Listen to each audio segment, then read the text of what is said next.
Bay Area counties and more across the state taking huge budget hits in the midst of the pandemic. Local governments now scrambling to figure out where to find the missing millions. KPIX5's Wilson Walker is live in San Rafael with a look at how cities and counties will try to survive the pandemic. Wilson?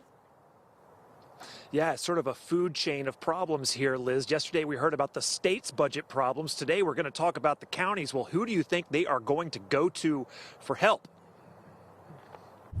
So we're looking at deficits between 10 and 20 million over the next 2 years. Again, the timing is a little bit uncertain at this point, but at least $10 million next year is our deficit.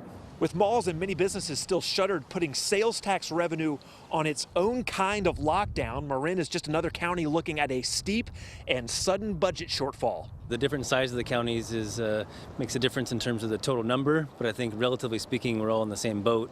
Sonoma County, 15 million, Napa, 20 million, Alameda, 140, Santa Clara, 285 million, and then there is the city and county of San Francisco. We anticipate a $1.1 to $1.7 billion budget deficit. That means counties will be lining up for help from the state. The current budget proposal, the May revise that we're putting out, reflects a decline of 22.3% in revenue from the January budget. And that is why some counties like Marin are already taking their requests for help to Washington. It's not typical that the federal government provides funding to the local and state governments, but in this case, I think it's pretty much unavoidable. As for how local budgets will get balanced, it is still far too soon to tell because they are still uncertain about how bad the damage will be. And certainly we'll have to wait and see how the economy bounces back and how much revenue we're getting in terms of sales tax and many of the other local taxes that we get in next year and into the winter.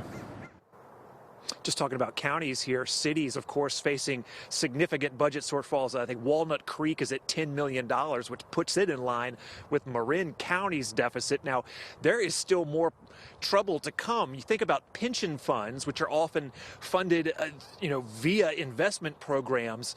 We are going to find out in the next couple months how badly they have been hit. Remember how bad the state took a hit back in 2008 with its pension funds when the economy collapsed. So come June or so, we're going to learn sort of additional deficits faced by the state and the cities and the counties as those funds take a hit. So the problems are really just mounting. And as you heard, where eventually are you going to go for help when so many people need it? We are live in Marin County in San Rafael. Wilson Walker, KPIX5.